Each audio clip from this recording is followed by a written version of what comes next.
শীত তো বেশ ভালোই পড়েছে। আপনাদের বাড়িতে লেপ কম্বল বেরিয়েছে? জানি জানি, নিশ্চয়ই ভাবছেন আজকাল আর লেপ গায়ে দেওয়ার মতো শীত পড়ে কই।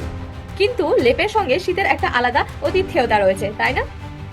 লেপের জায়গা যতই ব্ল্যাঙ্কেট আর কমফোর্টার নেওয়ার চেষ্টা করুক না কেন, সাদা সুতোয় বোনা লাল রঙের বড় ভারী লেপ গায়ে দিয়ে ঘুমানোর আবেগ একমাত্র বাঙালিরাই বুঝবে। কিন্তু জানেন কেন লেপ সবসময় লাল কাপড় দিয়েই তৈরি করা হয়? ইতিহাস বলছে এই লেপের বাজার গরম হতে শুরু করেছিল মুর্শিদাবাদ থেকে। সেই সময় লেপের ভিতর কার্পাস তুলো ভরে দেওয়া হতো, আর সেই তুলো বীজ লাল রঙের ভেতর চুপিয়ে রাখা হতো। তারপর সেটিকে তুলে ভালো করে রোদে শুকিয়ে লেপের কভারের মধ্যে ভরে দেওয়া হতো, সঙ্গে ছড়িয়ে দেওয়া হতো সুগন্ধি আতর।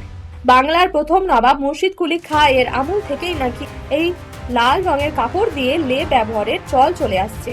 তারপর থেকেই লেপ তৈরিতে কাপড়ের ধরন বদলে গেলেও বদলে যায়নি লাল রং। আবার অনেকে মনে করেন লাল রং মানুষকে আকর্ষণ করে খুব সহজে, তাই এই লেপের ব্যবসা বাড়ানোর জন্য এই লাল রঙের ব্যবহার। আসলে যেমন বিরিয়ানির হাঁড়িতে লাল রঙের কাপড় মোড়া থাকে মানুষের দৃষ্টি আকর্ষণের জন্য, এক্ষেত্রেও খানিকটা সেরকমই। আর সেই থেকেই আজ অব্দি বাঙালি বাড়িতে লেপ বেরোলো মানেই ঠান্ডা এবার জাঁকিয়ে পড়ছে। আচ্ছা, আপনারা কারা কারা এখনো লেপ ব্যবহার করেন কমেন্ট করে জানাবেন।